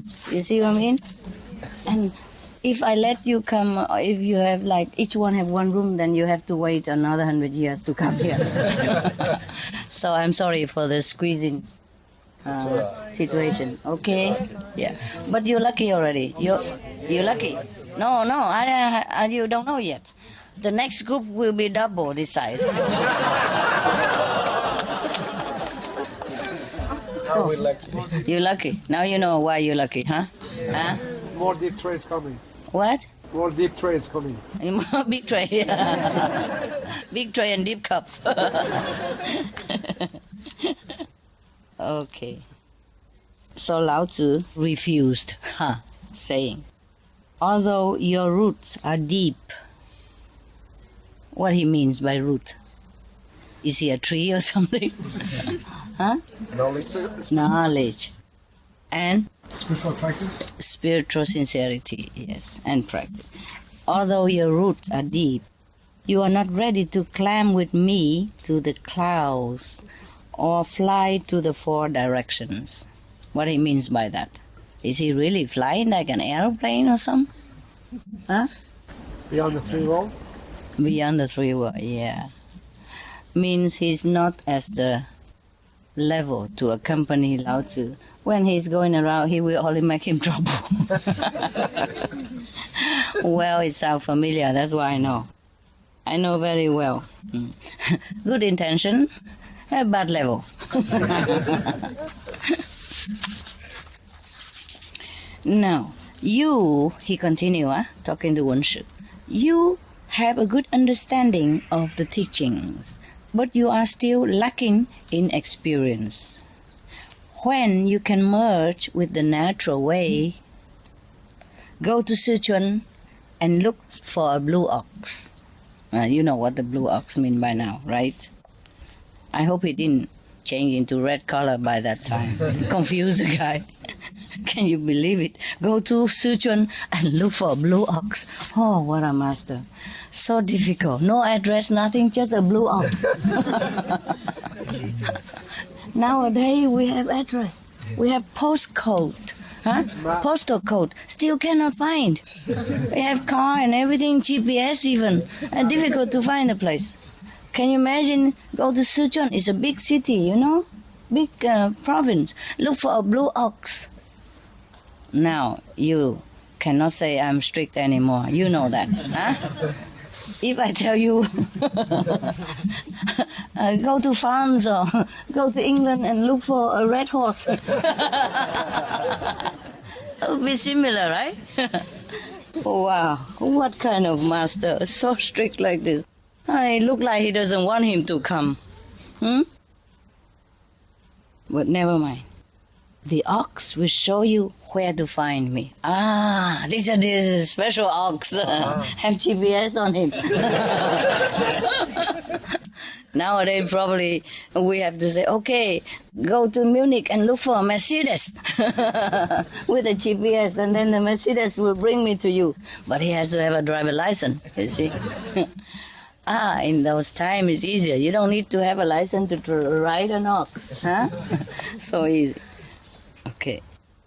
He then dictated a book of 5,000 words to his student. This book was the Tao Te Ching. Yeah, because he, in the other story, it says that this officer wanted to keep Lao Tzu longer or to follow him, but Lao Tzu don't want. So he said, okay, then please, at least before you go, write me something. Yeah, so he wrote this book for him.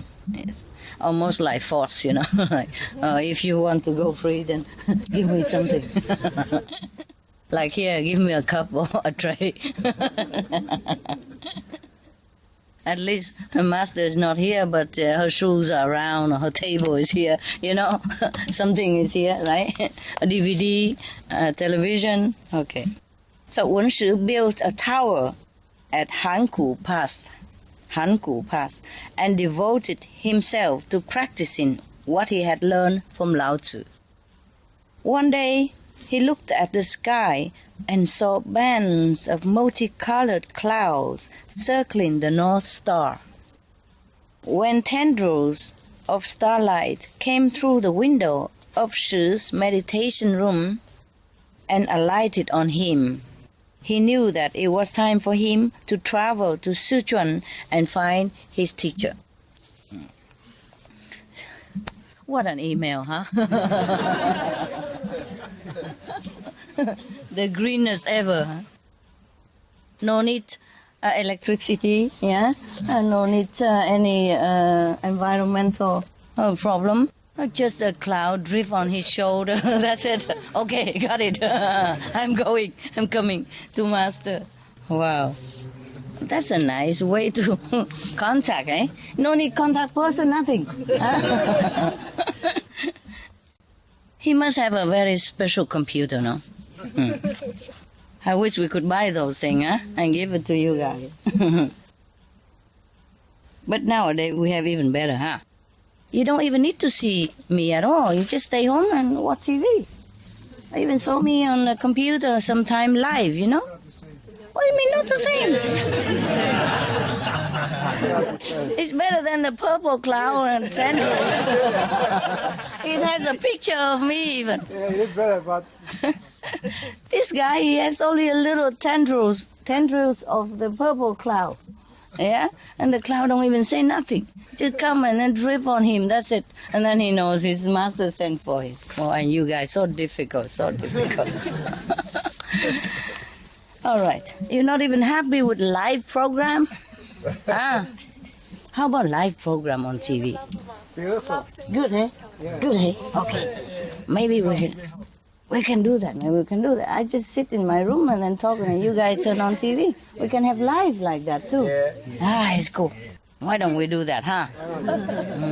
Better than now, huh? What? No. No. Why no again? You're so difficult to please you. Huh? It's like so-called mother-in-law or something. Mother-in-law, even less difficult. Okay, let's see. All right. Of course, I know you like to see me. I also love to see you. It just will cost you money to travel, airplane tickets and bus, and That's okay. Here you have to pay for the tray.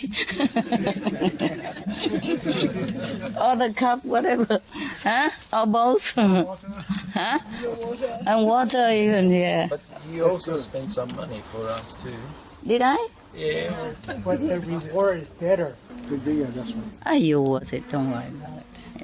You worth it, Master. Yeah. Your tray is even more expensive. It's okay. It's all paid. We don't owe anybody anything. Yeah. Master, is there a day that you let us to know what you have done to us? What I have? What? The day that comes that you let us to know what have you done to us. What have I done to you? Yeah, we don't know. I mean, you do a lot of things that we don't know already. Don't even know. I don't understand what he wants. He means what you've done for us. You don't know? What? Like what? Oh, everything that hidden, we don't know. You know? If you don't know, it cannot hurt you. What do you want to know? No, I mean, there are so many things that you do we are not aware of it, see. So, what do you want to know for? It's so many people, how can I tell it all? No, I mean, just maybe up there. Send the cloud. Nowadays we have email, you know. We have telephone and email. It's more easy. Okay. When Wen Shi arrived in Sichuan, he began to ask people if they had seen a blue ox. This man is crazy, they say to each other, you know, the citizens of Sichuan. Who has ever seen an ox with a blue color? I told you, Lao Tzu gets a blue color. You know why it's blue? Huh? Is it really the color blue? Do you think it was really physically blue? No. Only the assistant of Wen Shu saw it blue. It's the color of the aura of the ox. Yeah, that's special ox because it's a special being incarnate in to be an ox for Lao Tzu to ride. And that person, because Lao Tzu riding him every day, of course he also have spiritual elevation. So he emit this kind of blue light. Okay? Sometimes you see some spiritual master also have blue light come from the eyes. Like when Vivekananda was in America, some people see him with a blue color of aura. Yeah. And there was one kid who was drowning, and then he saw Vivekananda came with blue light, yeah, and get him out of water. Later he told some people. Yeah. A blue color is one of the master color. Yeah, blue light from the eyes. Or for the aura, but not the one only color. Some people see white only, some people see golden only, some people see pink only, some people see blue only. Yeah, some people see purple only. Actually, it must have all kind. Okay? Yeah. Depends on the level. They see what color. Yeah. So now the blue, the blue was the only one color that they see from the ox. And perhaps the ox have only that color of light around him. You know, the aura around him. That's why it look like blue. Remember Krishna? They say Krishna has blue color. Oh no, his skin is not blue. Maybe the Indian people are a little dark skin, but blue Indian. The blue Indian you cannot find. Okay? All right. So blue is the color of the light that the master emit at that time. So the ox probably is very high being also. I told you, huh? Animals sometimes they are highly developed being. So this ox is special also. Yeah? Okay. I told you that everybody look at my dog. That's one of my dog and love him so much. Everybody want to take him home. Because he's so beautiful. He emits love and light, you know. Sometimes they don't see the light, but they feel he's so special. Rottweiler is all over everywhere, and people don't really like to have Rottweiler that much because of the bad reputation. Why on earth do they want my Rottweiler? And the vet and the nurse, they've seen thousands or millions of Rottweiler in their life, or at least many of them coming to the vet clinic every day, or at least every month or every week. It's not possible that they have never seen a Rottweiler in their life. So why on earth they want my Rottweiler, my Rottweiler? I say no, and they keep insisting. Everywhere he goes, they just look at him once, can I have it? I say no, it's my dog. If you want, I buy you another. No, I just want him. I say you just cannot have him. How can? It's my dog, I special took him home. I can give him any other dog, or 10 other Rottweiler. I don't mind, but not this dog. I don't know how they would treat him. You see, I don't know if they give him vegetarian food or not. But people keep saying to each other, "Oh, this guy is crazy." Whoever seen an ox with blue color? Even then, he's not disappointed. He did not give up, so he kept going from one place to another and continue his search. And one day, as he was, having a rest on the roadside, he saw a young cowherd walking down the hillside, leading a blue ox. So he ran to the boy and said, "Can you please tell me who the owner of this ox is?" So the cowherd replied, "Hey, my lady has a child who loves this ox. The ox ran away 2 days ago. Since then, my young master has not stopped crying." When Wenshi heard this, he was very delighted. He said to the boy, "Okay, when you see your young master, please tell him that Wenshi has arrived." A young master, not an old man. I guess Lao Tzu passed away at that time. And now he reincarnated and to a small boy. And now he has also another blue ox. Lao Tzu has already predicted that he will be reincarnated there after he died. Remember when he met him, he's already an old man. Yeah, perhaps he passed away after. And so now he's became an old baby already. But Wenshi knows that's his master. He said, "When you see your young master," boy, please tell him I arrived already. Wenshi has arrived. So the cowherd took the ox to his master and said, "Wenshi asked me to tell you that he has arrived." The child jumped up, clapped his hands, and said, "He is finally here. Invite him in at once." Oh, even little child know already. This kind of mystery, nobody believe it, huh? It's okay. You believe, right? Yeah, this kind of thing. So when Wenshi stepped into the mansion, the child was transformed into Lao Tzu. Thousands of rays of golden light emanated from his body, and purple aura glowed around his head. A canopy emerged from the ground, and inside the pavilion was a seat surrounded by lotus flowers. Probably nobody else saw it like that. Probably only his disciple Wenshi saw it. See what I mean? Yeah. Because he see it in a different dimension. Yeah? He don't see the child there. He saw a real form of his teacher. Yeah. So the old man, Lao Tzu, walked to the chair, sat down, and said to Wenshi, "When I left you, you were but a novice? Student? Yeah, a novice, a young student. Yeah. You were but a novice who aspired to cultivate the Tao. Today, I see a man with an air of an immortal."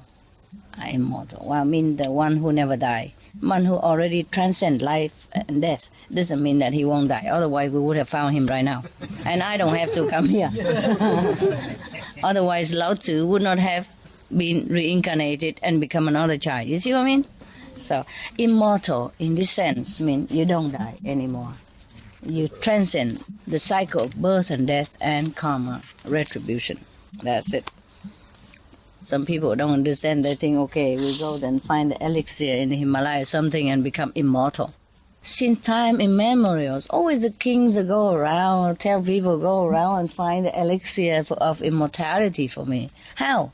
Even if you live long, your teeth will come out and everything is different. You can't have plastic surgery forever.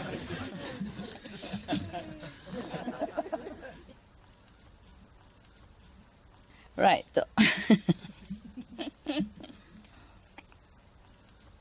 He continued, your spirit has journeyed to the purple chamber of the celestial palace. You have merged with the North Star, and your name has been entered into the roster of the immortals. How nice. Yeah. I wonder if his name is also engraved on his tray or not. On his cup, a stainless steel cup. What do you think? Huh? Huh? Well, bringing him, Perhaps, eh? does that mean that he comes back as a master? Is it wrong? Yeah, it could be. Could be that he has reached already the 5th level. Yeah. So, I'm asking you about the name, whether it's engraved in the cups or not, and you're talking nonsense. You tell us. You were too serious. We're having fun, and he's talking about the 5th level. Tayaga, so boring. Such a boring saint. When Lao Tzu finished speaking, now they're laughing because translation just finished.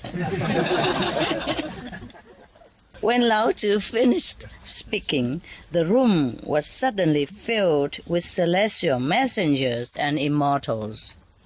Wen Shu stepped onto a cloud and was escorted into the immortal realm by the personal attendants of the highest lords of heaven. He passed away right there. What a nice thing to do. Yeah. So here is a note said Wen Shu that his name is also Wen Zu, Wen Zi. Wen Zi. It's like mosquito. Lived in the later part of the Zhou dynasty. That is about 11th century BC. Yeah. So he is reputed to be the first student of Lao Tzu and is the author of the Taoist classic Wen Zu. Wen Zu or Wen Zu? Wen Zu. Okay, finish now.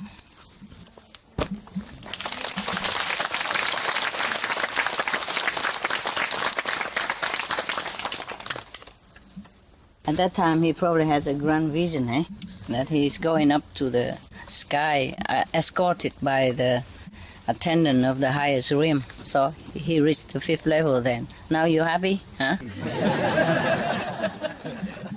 My God, can't even have a joke with you. Don't you understand some joke? I'm sorry. I'm sorry for yourself. My God, such a fun, and he always fix it on the Tao, you know. It's okay. You will arrive there, but don't have to be too clingy to it, you know. We have fun when we are in this physical world, you know. And that's why you have your tray and your cup. Stainless steel cup. If we always fix on the Tao, then we probably should not eat at all, yeah.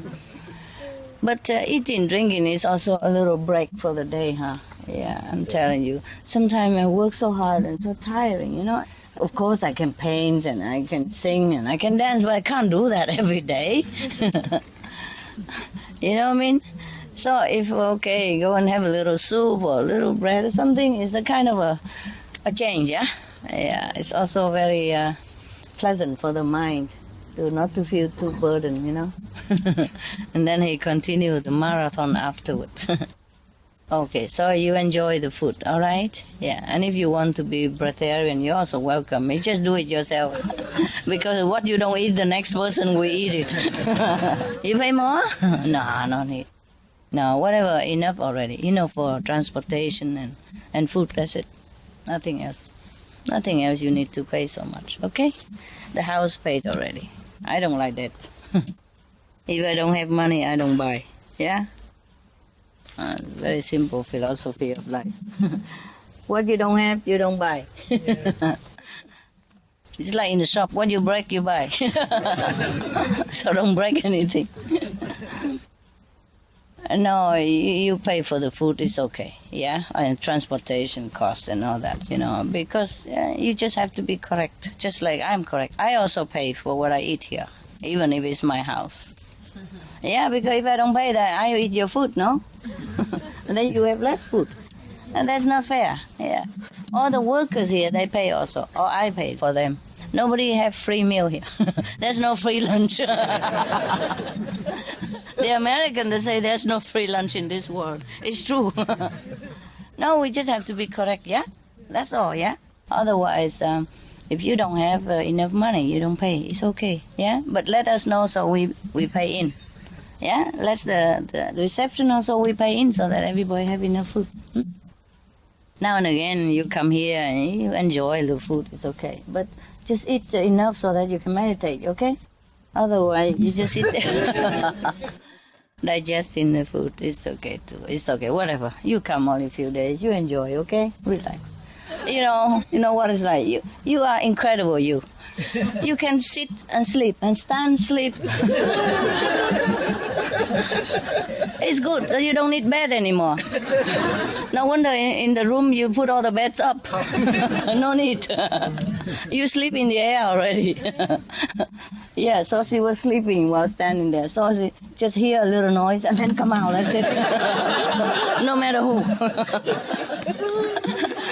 Because I go and try not to have a lot of light. I go in the dark with the phone light. You know, and she's standing there in the dark also, you know. And when I see there's no need the light, sometimes I can see without the light. So I don't need, and she don't have the light because what for standing there not with the flashlight, you know. The people, they should stop, they don't stop. And when they should stop, they don't stop. And when I'm coming to see you, they stop me all the time. Oh, yeah, my goodness. Or flashing light in front of my face so that they can see you. They can see me, you know.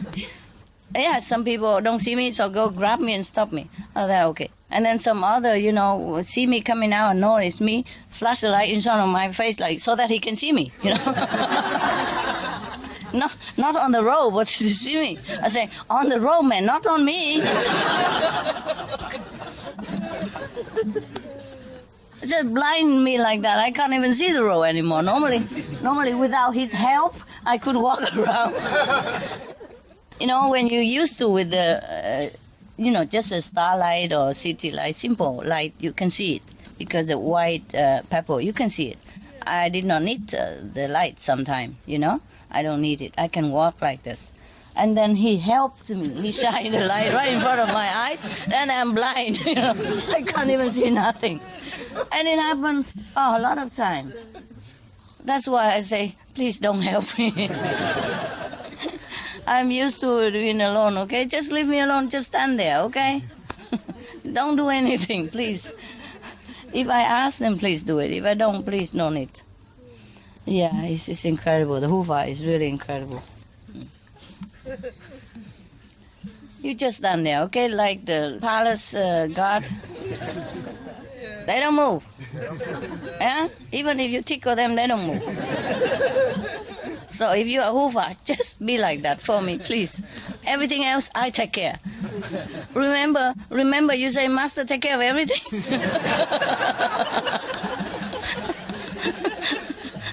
Then let me, okay? Oh, please. I know where I walk around here in my house. If not, I have my mobile phone.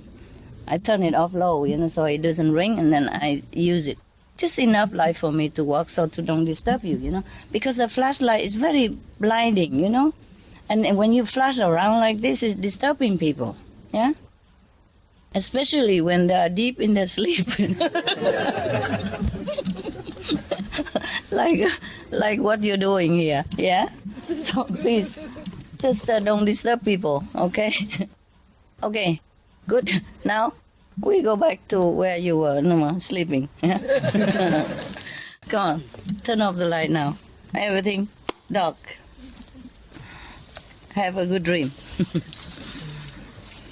Okay, when you get up, you can have some, okay? I think a couple each, yeah? About this much, otherwise not enough here. Here only. The rest you have everywhere else, okay? If you want, and you think, Master don't give me anything. Yeah, I pay for my own tray. And now you can be sure. Maybe a blue ox in there. Okay, good? Thank you. Thank you. Thank you for being good boys. You are good customer. Yeah. It's good that you can laugh, you know, that means you relax. Huh? Yes. That means you're not too serious. That means it's good. That means you really loose enough. Yeah, so I can relax too. Because if I sit in front of somebody like this, what have I done? Did I do something wrong? Did I say something wrong? Okay, turn off light now, quick. Everything, come on.